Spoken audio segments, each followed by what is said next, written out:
이 얘기 좀 하죠. 김건희 소환 언제 이렇게 저희 스태프들이 제목을 달아놨던데. 그러니까 김건희 불출석 사유서에 내가 대선에 영향을 주기 때문에 못 나온다 그랬어요. 아 정말 저 그거 보고 너무 와 근데 이거를 그대로 그냥 두고 검찰이 진짜로 소환을 안 한단 말이야? 체포영장을 쳐야지. 아니 근데 이건 정말 온 국민을 단합시키는 것 같아. 예. 전부 댓글이 드라마가 유행해서도 그거겠지만 너 뭐 돼? 그러니까 넘어되지 넘어돼. 이게 당신이 점철이 됐어. 대선 후보야?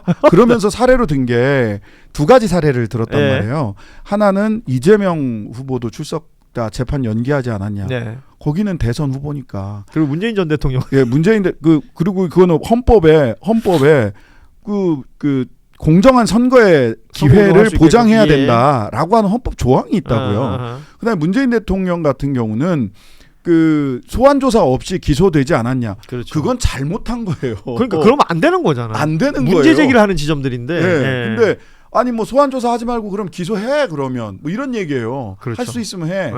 근데 지금 검찰은 계속해서 눈치 보고 있죠. 눈치 보고 있는 게 이제 두 가지인데 지금 김건희 씨가 그렇게 나오면 그 바로 2차 소환 통보하고 안 되면 체포영장 바로 발부받으면 돼요.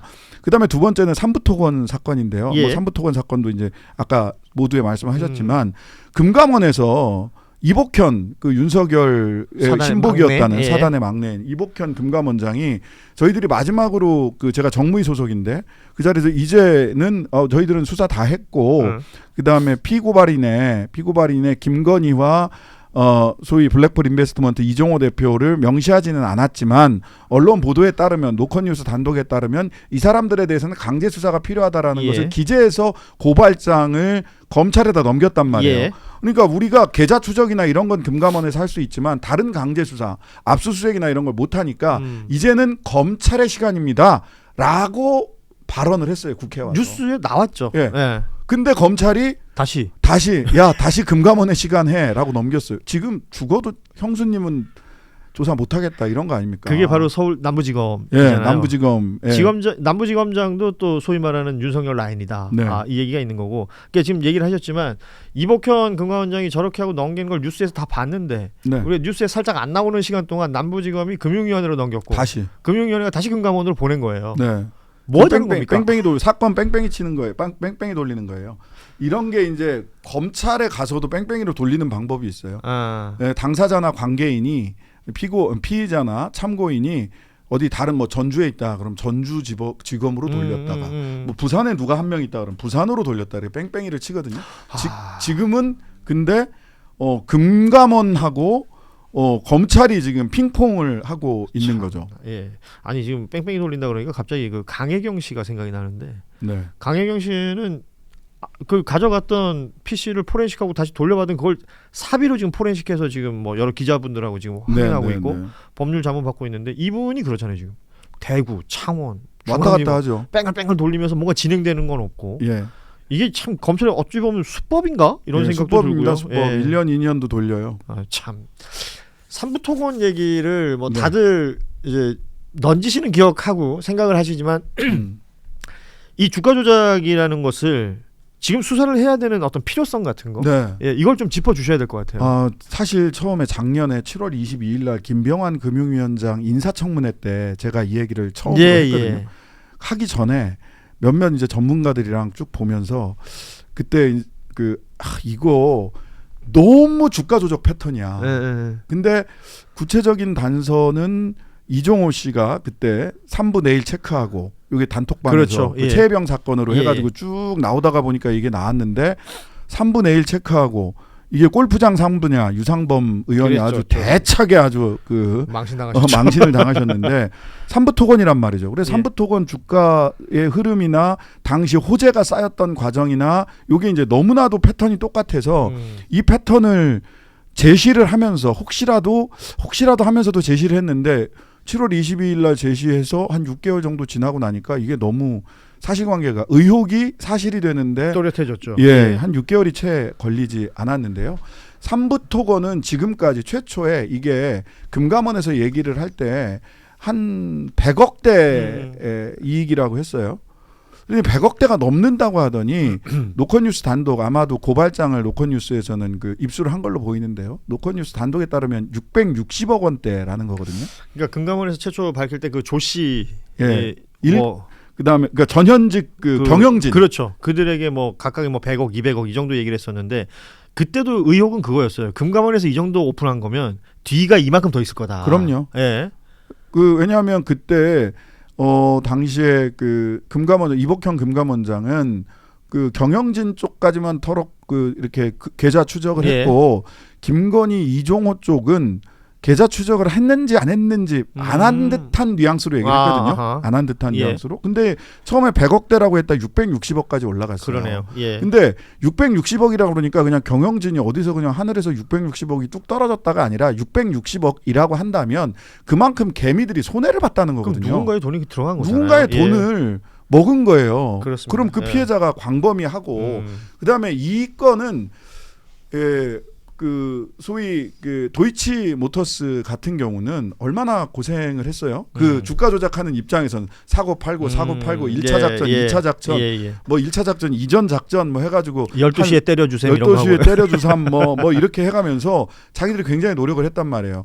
호재를 만들기 위해서 별별 노력을 다 했어요. 근데 이거는 호재를 국가를 이용해서 만들었잖아요. 대통령 부부가 한 거죠. 네, 대통령 부부가 여기에 추경호 당시 그 경제부총리, 원희룡 국토부 장관 이런 사람들이 호재를 만드는 그 소위 배우로 다 등장을 했단 말이에요. 그러면 국가를 이용해서 주가 조작의 호재를 만들었다. 이것을 엄단하지 않으면 대한민국 자본시장은 믿을 수 없는 시장이 되는 겁니다. 자본시장 뭐 선진화 어떻게 뭐 밸류업 백날 얘기해도 누가 국장에 투자합니까? 그렇죠. 그러니까 국장 탈출은 지능순이다 이런 얘기가 개미들한테 나오는 거 아닙니까?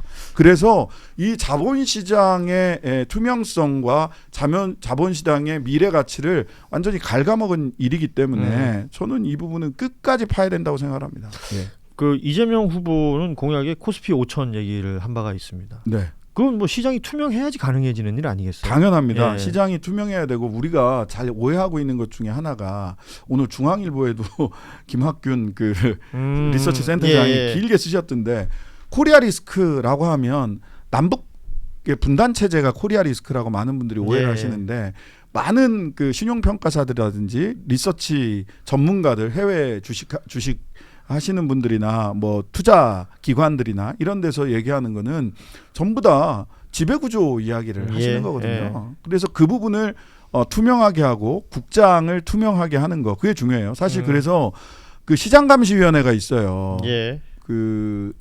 우리 한국거래소에 시장감시위원회가 있습니다. 근데 시장감시위원장님을 국회에 제가 꼭 오시라고 출석을 시켜가지고 말씀을 드렸습니다. 이게 작년 7월 달에 처음 삼부토건 얘기가 있었지만 실제로 그 일이 주가 조작이 발생한 거는 그로부터 1년 전입니다. 그렇죠. 22년 5월부터 7월 사이에 벌어진 일이에요. 그래서 그때 시장감시위원장님한테 자, 둘 중에 하나입니다. 뭐냐면 그때 우리나라 그 한국거래소의 시장감시 시스템은 제대로 돌아갔습니다. 그래서 적발을 해냈죠. 그런데 이것이 금감원이나 이런 조치로 이어지지 않은 겁니까? 아니면 시장감시 시스템이 실패한 겁니까? 제대로 못 찾은 거냐? 그럼 이거는 해결 방안이 완전히 달라지는 거거든요. 그렇죠. 시장감시 시스템은 제대로 작동했는데 어떤 누군가에 의해서 이 시장감시 시스템에서 적발한 것을 제대로 빼줬다든지 이렇게 되면 그 사람을 처벌하면 돼요. 근데 시스템 자체가 그것도 못 찾을 시스템이라고 하면 우리는 거래소와 시장감시위원회의 시장감시 시스템 자체를 바꿔야 되는 거거든요. 답을 못 합니다. 답을 못 해요.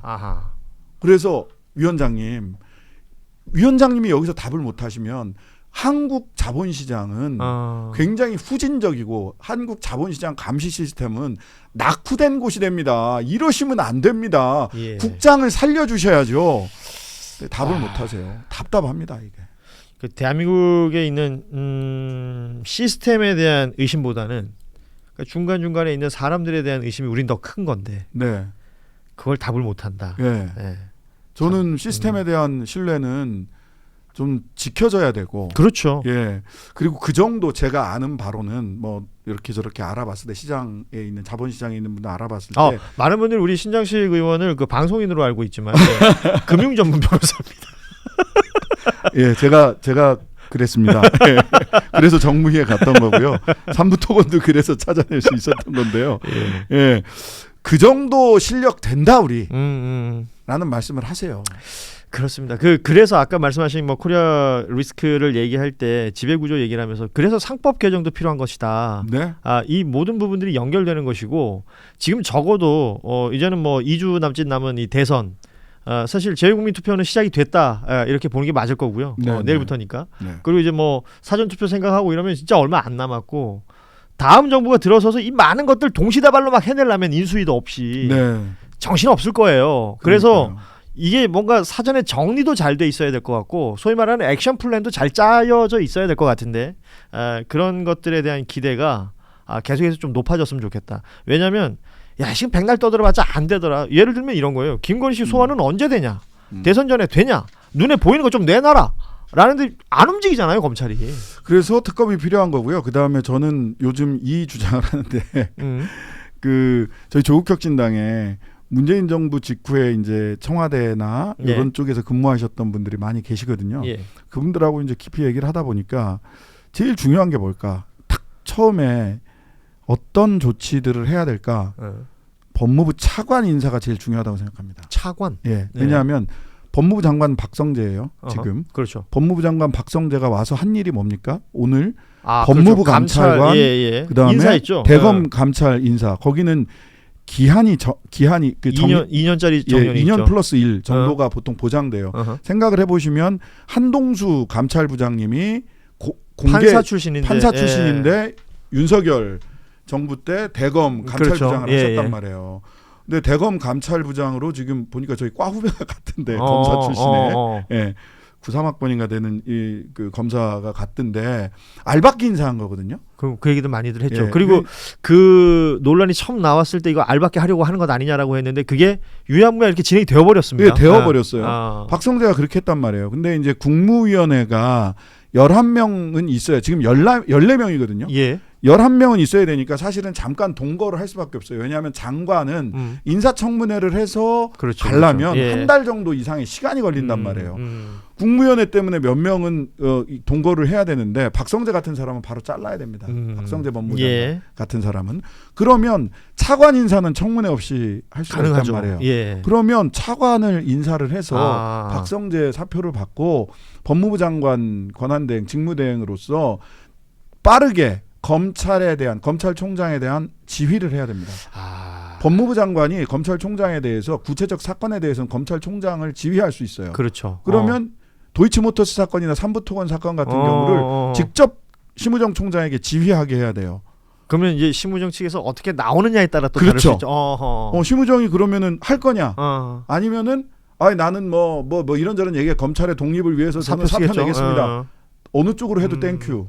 그래서 저는 법무부 차관이 굉장히 강단 있고 예. 그다음에 확실하게 밀어붙일 수 있고 검찰 내부 사정을 잘 아는 분이 가서 차관으로서 인사 내지는 사건 말씀하시는 거 지휘를 보니까 해야 누가 된다. 뭐 이렇게 생각하시는 분이 있는 것 같네요. 저는 개인적으로 생각하는 분이 있지만 그거는 이제 인사권자의 뜻이니까. 예, 인사권자께서 그렇죠. 인사권자는 아니시니까. 예, 인사권자께서 이 부분을 좀 먼저 생각을 좀 하셨으면 좋겠다. 그러네요. 예.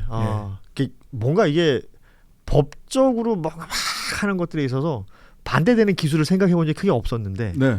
이런 방법도 있다. 네.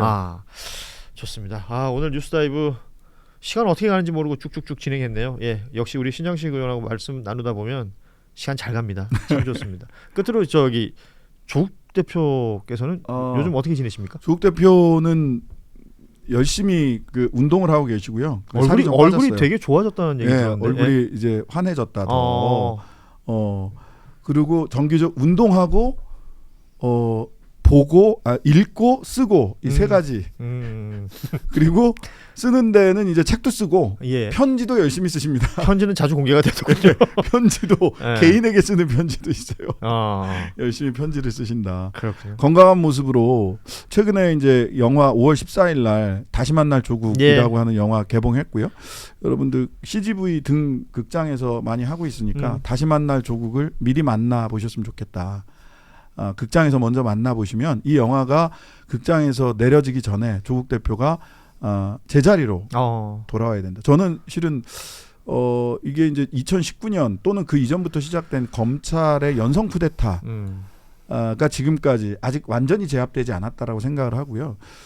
그렇다면 이 검찰의 연성 쿠데타를 제압하면 그 연성 쿠데타의 희생자들을 제자리로 돌려놓는 조치가 필요하다고 생각을 합니다. 그 먼 것부터 생각을 해보면 노무현 대통령에 대한 그런 억지 수사와 무자비한 수사와 기소 시도와 관련해서 검찰이 과거사를 다시 한번 정리해서 성찰하고 국민 앞에 반성해야 되고요. 그 다음에 조국 전 대표가 제자리로 돌아와야 되고, 마지막으로 저는 이재명 대표 후보에 대한 억지 기소는 스스로 기소를 취소한다든지 등의 정리하는, 그러니까 제도적 과제도 있지만 검찰 스스로가 무리한 기소, 억지 기소에 대해서는 스스로 정리하는 것도 굉장히 중요한 기준이 될 것이다라고 생각을 합니다. 네. 자, 오늘 뉴스다이브 뉴스룸 1년 신장식 조국혁신당 의원과 이렇게 시간을 함께했습니다. 뉴스다이브 나올만 하죠? 네네네. 그 뭐 매불쇼하고 비교했을 때 뭐 크게 빠집니까? 예. 예, 뭐 하나도 내용상 빠지지 않는데요. 예, 동접자만 빠지네요. 예. 뭐 요거는 진짜 미치겠습니다. 내가 지금 이게 뭐 사실 시작한 지 오래된 방송은 아니기 때문에 예, 조금씩 발전하고자 하는데 저희는 그래도 신장식 정도면 좀 받쳐줄 거라 생각했었는데 빠지네요. 예. 아직도. 예. 자, 다음에 왔을 때는 4만 동접을. 자, 여러분 다음에 신장식 의원 모실 때는 4만 정도 와주셔야 되는데 내년쯤 모실 수 있을 것 같다는 생각도 들고 농담입니다. 소박하게 10,000 정도로. 네, 우리 신장식 의원 오늘 함께해 주셔서 너무 고맙습니다. 다음에 또 뵙겠습니다. 네, 고맙습니다. 감사합니다. 예. 자, 뉴스다이브도 여기서 인사드리도록 하죠. 저희는 내일 오후 3시 30분에 매불쇼가 한창 진행되는 그 시간에 한겨레 TV에서 기다리고 있겠습니다. 고맙습니다. 수고하셨습니다.